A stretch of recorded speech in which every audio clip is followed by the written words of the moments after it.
It's reasonable to compare you, I usually don't do this, to Steve Jobs and what he did for computing. I regard you as a visionary, next generation person. Com uma fortuna avaliada em 4,5 bilhões de dólares, com apenas 30 anos, em 2014, Elizabeth Holmes se tornou a mais jovem bilionária self-made do mundo. Aclamada pela mídia, Elizabeth virou a queridinha do Vale do Silício e, em pouco tempo, estava na capa de algumas das mais respeitadas revistas de negócios do mundo. O motivo de sua fama era porque a jovem empreendedora havia fundado uma startup que iria revolucionar o setor de saúde. Essa empresa, a Theranos, foi fundada por Elizabeth em 2003, depois que ela abandonou a prestigiada Universidade de Stanford aos 19 anos, para seguir o seu sonho de empreender. Tamanha reputação atraiu a atenção de investidores de peso, como os bilionários Rupert Murdoch, Larry Ellison e até mesmo a família Walton, considerada a família mais rica do mundo. Tudo isso fez com que a Theranos chegasse a ser avaliada em 9 bilhões de dólares no seu auge. Mas só tinha um pequeno detalhe: tudo não passava de uma farsa. No vídeo de hoje, vamos contar a história de como Elizabeth Holmes enganou algumas das pessoas mais poderosas do mundo e acabou sendo presa por isso. Mas antes, por favor, não se esqueça, já deixa o seu like, se inscreve no canal e ativa as notificações. Aqui no YouTube eu consigo ver que 95% de vocês ainda não são inscritos, então por favor, deixa sua inscrição e ativa o sininho.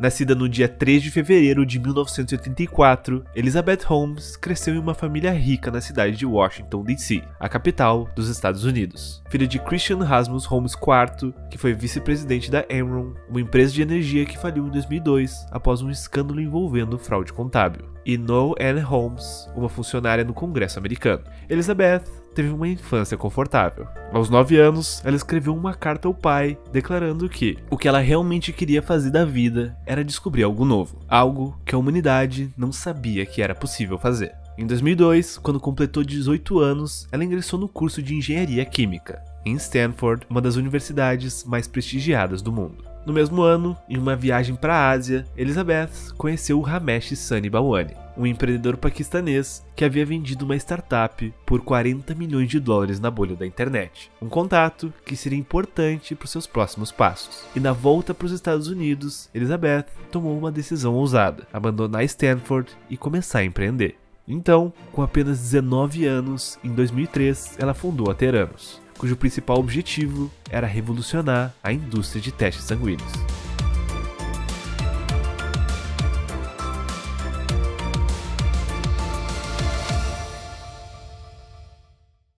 A promessa da Theranos era ousada. Com apenas uma gota de sangue, a máquina criada pela startup podia realizar centenas de testes que sairiam na hora, e a um custo muito mais baixo que os laboratórios tradicionais. Só para você entender, os testes tradicionais normalmente exigem a coleta de uma quantidade maior de sangue, geralmente através de uma veia no braço, usando uma agulha e uma seringa. As amostras são então enviadas para um laboratório externo para análise. A ideia de Elizabeth era que uma pessoa poderia fazer um simples teste de sangue em um consultório médico ou farmácia, e a Theranos forneceria resultados rápidos e precisos com apenas uma picada no dedo, eliminando a necessidade de coleta de grandes quantidades de sangue. Mesmo com 19 anos e sem nenhuma experiência no campo da medicina, Elizabeth não encontrou problemas para levantar capital para financiar a operação da Theranos, e logo, no seu primeiro ano, conseguiu captar cerca de 6 milhões de dólares. Com dinheiro em caixa, a Theranos passou os anos seguintes desenvolvendo seu produto revolucionário, um dispositivo portátil do tamanho de um computador que foi chamado de Edison, em homenagem ao famoso inventor Thomas Edison. Enquanto trabalhava na sua inovação tecnológica, Elizabeth foi se aproximando de figuras importantes do mercado com o intuito de aumentar sua credibilidade. Em 2011, por exemplo, convenceu o ex-secretário de Estado dos Estados Unidos, George Shultz, a se tornar membro do conselho de administração da Theranos. Pouco tempo depois, em 2013, outras personalidades influentes, como o ex-secretário de Estado e Prêmio Nobel da Paz, Henry Kissinger, e o general condecorado e ex-secretário da Defesa dos Estados Unidos, James Mattis, também se tornaram membros do conselho de administração da empresa. Foi também nesse ano que o Edison, após um longo período de desenvolvimento, ficou pronto para uso comercial. E logo, os testes começaram a ser feitos em pessoas. esse era apenas o início da ascensão meteórica de Elizabeth Holmes.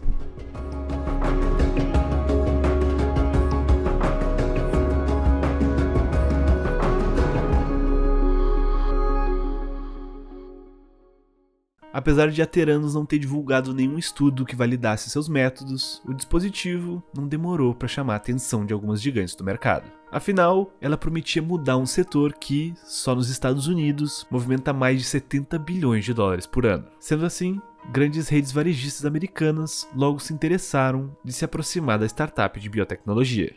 A primeira a fechar um contrato com a Theranos foi a Safeway, uma das principais redes de supermercados dos Estados Unidos. A parceria, fechada em 2011, permitiu que a Theranos estabelecesse centros de coleta de amostras de sangue da empresa dentro de algumas das lojas da Safeway. Esses centros ofereciam aos clientes a conveniência de realizar uma variedade de testes de sangue utilizando a tecnologia da Theranos. Em 2013, a Theranos fechou mais um acordo com outra gigante, dessa vez a Walgreens, a segunda maior rede de farmácia dos Estados Unidos. Com isso, a Walgreens passou a oferecer exames de sangue em suas lojas em mais de 40 localidades no Arizona. Um ano depois, em 2014, a Theranos se tornou uma das grandes sensações do Vale do Silício. Elizabeth Holmes passou a ser convidada para dar entrevistas em programas de TV, deu palestras, fez até uma apresentação no TED Talks e estampou capas de revistas como Forbes, Bloomberg e Fortune.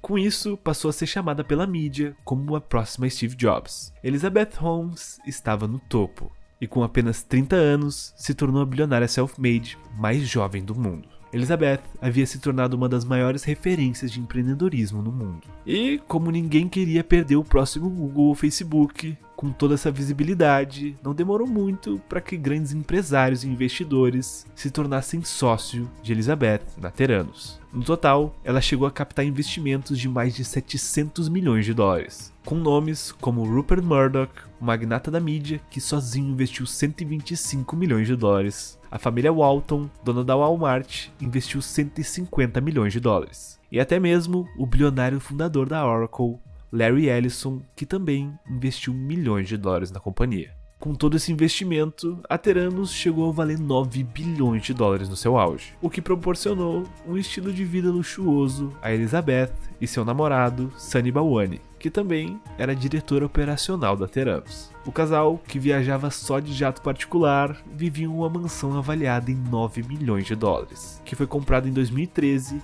em Atherton, na Califórnia. Nada parecia dar errado para a brilhante Elizabeth Holmes. Mas as coisas estavam prestes a mudar.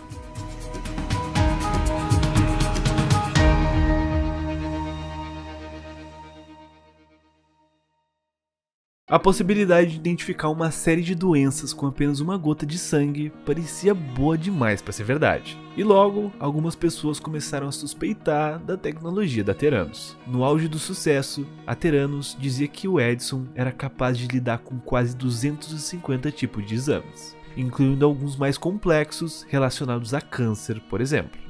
Porém, alguns especialistas do setor de diagnósticos médicos começaram a expressar ceticismo em relação à viabilidade dos métodos empregados pela empresa. Além disso, foi observado que a Theranos não divulgava publicamente detalhes suficientes sobre a sua tecnologia, dificultando a avaliação independente e a verificação das alegações. Mas foi só em 2015 que as coisas complicaram de vez para a Theranos. Foi nesse ano que o jornalista do Wall Street Journal, chamado John Carreyrou, resolveu investigar a fundo o que estava acontecendo na Theranos. Para você ter uma ideia da gravidade dessa investigação, Elizabeth Holmes pediu pessoalmente a Rupert Murdoch, que era o dono do Wall Street Journal e um dos investidores da Theranos, para que o artigo não fosse publicado. Porém, ele negou.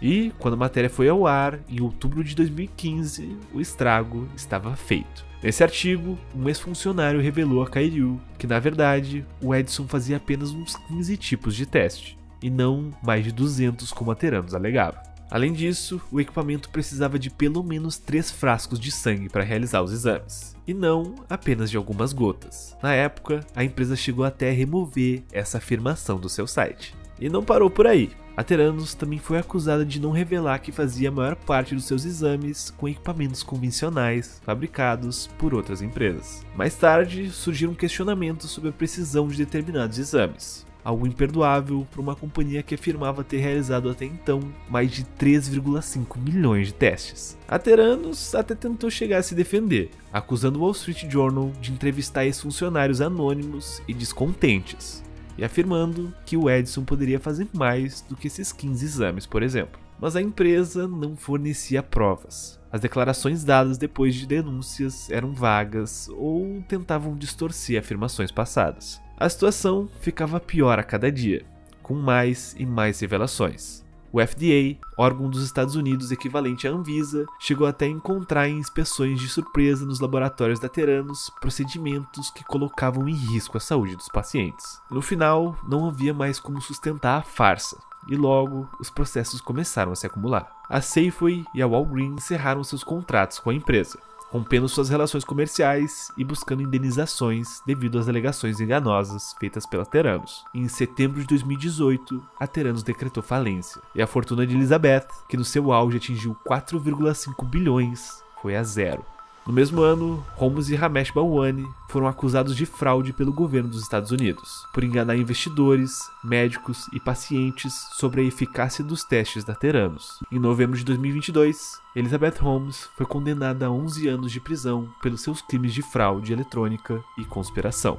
Em uma decisão de 16 de maio de 2023, o juiz federal Edward Davila ordenou que Holmes e Balwani, que está cumprindo uma pena de 13 anos na Califórnia, pagassem 452 milhões de dólares em restituição às vítimas. Holmes, de 39 anos, começou a cumprir a sua pena em uma prisão no estado do Texas no dia 30 de maio de 2023. Simplesmente, essa história é uma das maiores fraudes corporativas da história dos Estados Unidos, digna de virar filme. E falando em fraude, se você gostou desse vídeo sobre Elizabeth Holmes, provavelmente vai curtir esse outro vídeo que está aparecendo na tela, que fizemos sobre como Bernard Madoff arquitetou o maior crime financeiro da história e causou um prejuízo de 65 bilhões de dólares em milhares de investidores do mundo todo. E por hoje, ficamos por aqui. Curioso Mercado, conteúdo para quem tem conteúdo.